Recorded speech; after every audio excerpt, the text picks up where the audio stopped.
Salut les amis, donc on va faire la petite vidéo sur les fameux accessoires que j'ai pu mettre sur la 636 ZX6R édition 2020, édition 2019, édition 2020, c'est assez similaire. Pourquoi j'ai une plume sur ma Ninja? Non, je suis pas maniaque, non. Les gars, il se passe quoi là? Qu'est-ce qu'il se passe? On est 14 000 sur la chaîne, merci beaucoup. En gros, 90% des vues qui sont faites sur ma chaîne sont des personnes qui ne sont pas abonnées. Mais 90% des personnes qui regardent les vidéos qui sont pas abonnées, c'est pas possible quoi, faites un effort. Donc les mecs, allez lâchez votre abonnement, ça vous coûte rien quoi, allez-y. On va regarder en détail en fait tous les accessoires. Vous allez voir que je vais vous mettre sur la timeline en bas. Je vais vous séquencer en fait à chaque fois un accessoire, une séquence, enfin vous allez voir, avec des petits plans un petit peu stylés, etc. Et je vous mettrai dans le commentaire, le premier commentaire qui va être épinglé là en dessous de la vidéo, le lien du site, le prix, et puis voilà. Sachant qu'il y a des accessoires, vous allez voir, pour ceux qui sont anciens, en tout cas il y a des accessoires qui sont compatibles avec la Ninja 400, enfin il y a des petites astuces, vous verrez ça, on va y venir. Donc qu'est-ce que j'ai fait? Les petits caches rétro, c'est du AVDB, ça coûte une quinzaine d'euros les deux si je dis pas de bêtises. C'est très facile à installer, ça se met donc sur les deux vis, les deux trous de vis d'origine, et ça permet d'éviter d'avoir juste les deux petites vis, vous voyez comme ça là. Il faut voir si je les laisse ou si je les laisse pas. Voilà, en tout cas ça c'est les petits caches rétro, la même chose que ce que j'avais mis sur ma 400, c'est le même principe. La bulle elle a changé, c'est la troisième bulle que j'ai, c'est-à-dire j'avais la bulle d'origine, j'ai acheté ensuite une bulle Puig, et j'ai acheté celle-ci, c'est une Sendo je crois. Pourquoi j'ai viré la Puig? En fait elle avait des petits ornières sur le côté là, elle faisait une espèce de vague comme ça, j'essaierai de vous retrouver une photo, et c'était pas joli, je trouve que c'était pas propre, ça allait pas avec la ligne. Là pour le coup, je trouve que ça lui fait une gueule bien racing, ça lui va super bien, cette bulle là elle est top,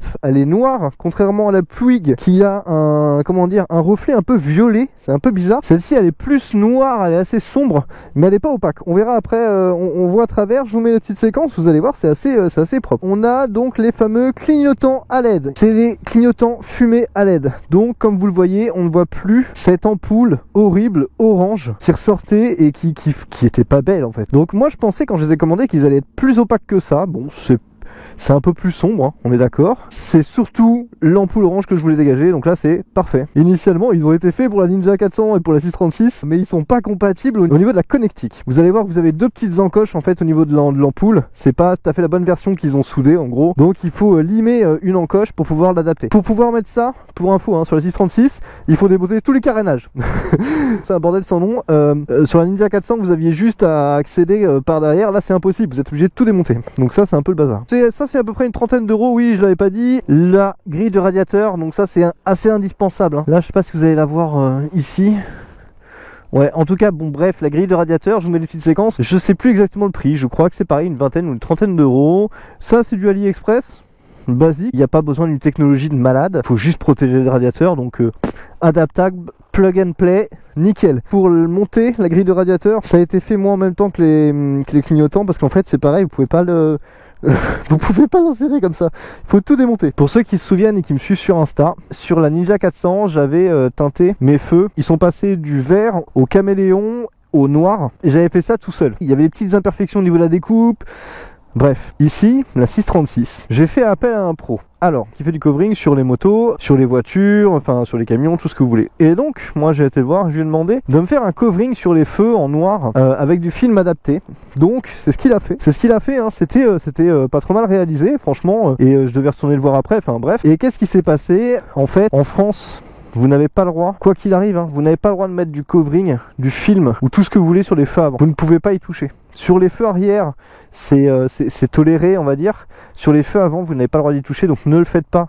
Ne le faites pas. Moi je l'ai fait, je vais vous mettre une photo. Franchement le résultat était nickel. Je trouvais ça super propre, ça lui donnait un style black un peu furieux. Et franchement je kiffais. Mais c'est passible d'une amende assez salée. Voilà. Cherchez pas. Donc moi j'ai définitivement laissé tomber ces histoires de feu. C'est un truc qui m'a toujours fait kiffer, que ce soit sur la 400, et quand j'ai acheté la 636 je me suis dit direct je vais aller le voir, je vais faire les feux en noir, elle va claquer.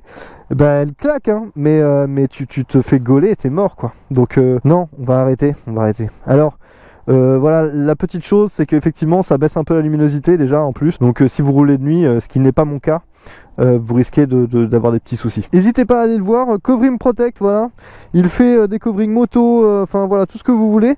Allez le voir, je vous remets un petit lien aussi. Voilà, il était sympa, franchement. C'est dommage, on fera peut-être des choses plus tard ensemble, covering moto, on verra. Donc les petits rétroviseurs en bout de guidon, Shaft, ça m'a coûté, ils m'ont coûté cher d'ailleurs. Je crois que c'était pareil, c'était une trentaine d'euros, 28 euros si je dis pas de bêtises. Bon bah c'est universel, hein, ça s'adapte sur toutes les motos, donc pas de difficulté particulière. On a des protections, donc ça c'est une protection Shaft aussi de réservoir, ça coûte 10 euros, rien de méchant. Ça c'est une protection latérale qui normalement a plutôt un design carbone, mais quand vous l'appliquez en fait, comme c'est translucide, ça prend la couleur de la moto. Ça c'est la protection Kawa, pas pour la ZX6R, c'est la protection du ZX10R. Le ZX6R, il est plus rectangulaire en fait. J'ai trouvé que la protection du ZX10R était plus profilée et s'adaptait mieux en fait sur la moto. Je trouvais ça plus joli entre guillemets. Donc voilà, ça coûte une trentaine d'euros aussi. C'est vrai que tous mes accessoires ils coûtent 30 balles quoi. Ça passe. Appuyez bien quand vous le mettez, quand vous l'appliquez surtout. Moi j'ai bien pris mon temps d'appuyer petit à petit. Vous voyez comme ça, et pour vraiment bien chasser les bulles et qu'il n'y ait pas de bulles en dessous, que ce soit pas moche quoi, tant qu'à faire. Les platines, alors les platines, je les ai changées aussi. Donc, initialement, ces platines là, elles sont couleur alu, c'est-à-dire de cette couleur là. Ça existe pas spécialement en fait sur AliExpress ou quoi que ce soit. Vous allez en trouver en carbone, sauf que c'est pas du vrai carbone en fait, c'est du carbone en covering. Ce qui veut dire que dès que vous allez faire, je sais pas moi, 500 bornes, vos bottes elles vont rayer le covering et du coup votre truc en carbone il va être dégueulasse. Alors ça c'est une astuce que j'ai trouvée sur Facebook là, c'est un groupe en fait, hein. Et il y a un mec qui proposait en fait de mettre des platines. Ça c'est une platine de ZX6R de 2010. C'est exactement les mêmes encoches, c'est exactement la même platine, hein, sauf que le dessin est un tout petit peu différent. C'est la même chose mais en noir. Et en plus ça c'est du taillé dans la masse, donc ça risque pas de bouger quoi. Ça restera noir et même si vous le rayez il restera noir en dessous. Donc c'est nickel, franchement c'est nickel. Platine de ZX6R de 2010, ça coûte 30 euros les deux et ça se monte, ben voilà, c'est du plug and play donc c'est nickel. Moi je les ai commandés chez Kawa, je les ai reçus en 5 jours et franchement c'est un petit détail ça, mais c'est nickel. Moi je kiffe vraiment. Le pot d'échappement pendant qu'on est là, bon bah je vais pas revenir dessus, hein. C'est une ligne complète Arrow, Race Tech ou Tech Race, je sais plus comment c'est prononcé. Il faut savoir que c'est une ligne qui coûte à peu près 1000 euros, 1100 euros complète, montage etc. Moi je l'ai pas du tout, mais alors pas du tout payer ce prix, et heureusement que j'ai pas payé ce prix là parce que voilà, c'est pas un pot que je conseillerais entre guillemets. C'est bien mais honnêtement il est tellement proche du pot d'origine au niveau sonorité que ça vaut pas le coup. En tout cas ça vaut pas 1000 balles quoi. Donc celui-là honnêtement, Arrow je conseille hein, mais celui-là le Tech Race non prenez pas, c'est trop cher pour ce que c'est d'un point de vue rapport qualité-prix quoi. Non, faites pas cette connerie là. Ceux qui l'achètent et qui payent 1000 balles pour ça, waouh, tu l'as, d'accord.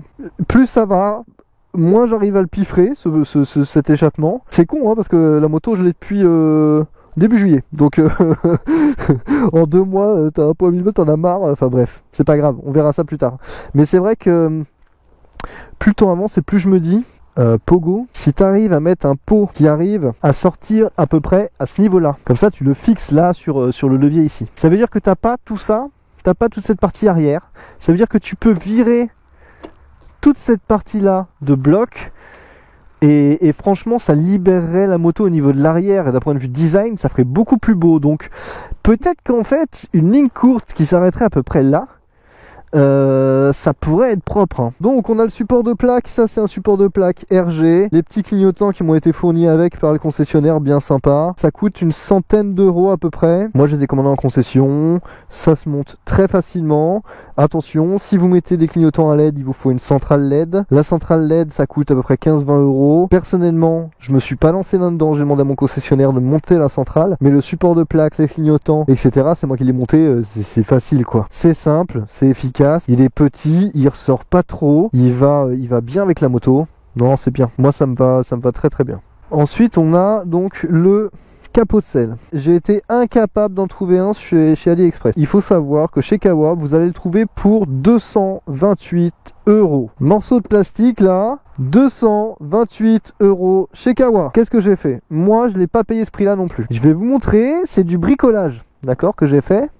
Mais, ah oui, mais ça passe bien.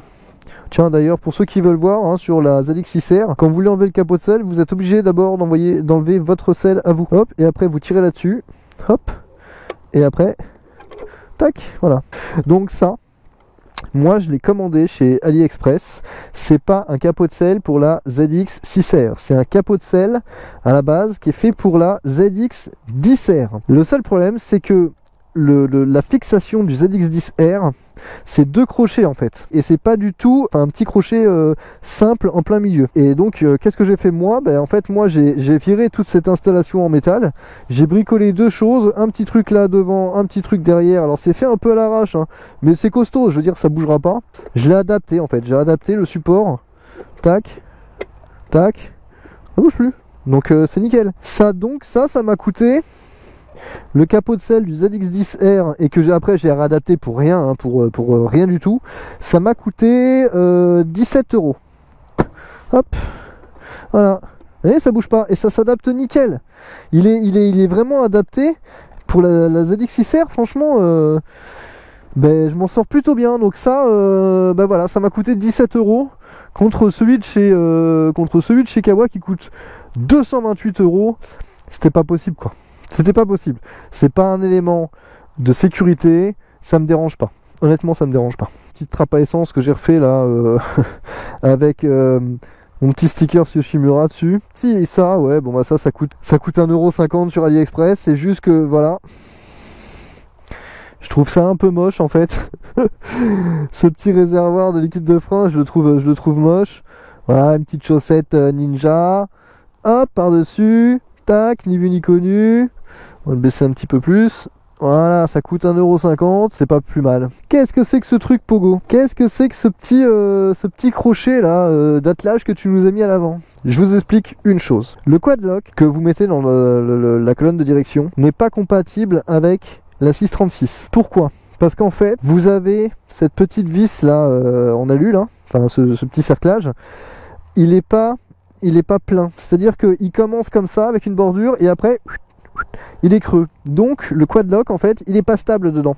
Quand vous le mettez, il bouge un peu, enfin en tout cas il va pas tenir à vitam aeternam, donc ça risque de casser. Il y a d'autres solutions, hein. Moi j'ai trouvé ça aussi chez Daffy. C'est un petit système que vous fixez n'importe où et qui vous permet derrière de pouvoir mettre n'importe quel type de support et ça coûte rien quoi. C'est un petit support en fait que vous venez fixer ici, hop, vous l'avez là, vous êtes tranquille. Ça m'a coûté donc ça, juste ça, 18 € je crois. 18 €, et après j'ai commandé sur internet un petit support de téléphone basique. Voilà, donc vous avez un support total pour 30 €.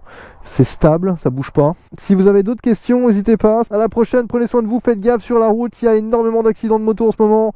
Faites pas les cons. Allez, peace.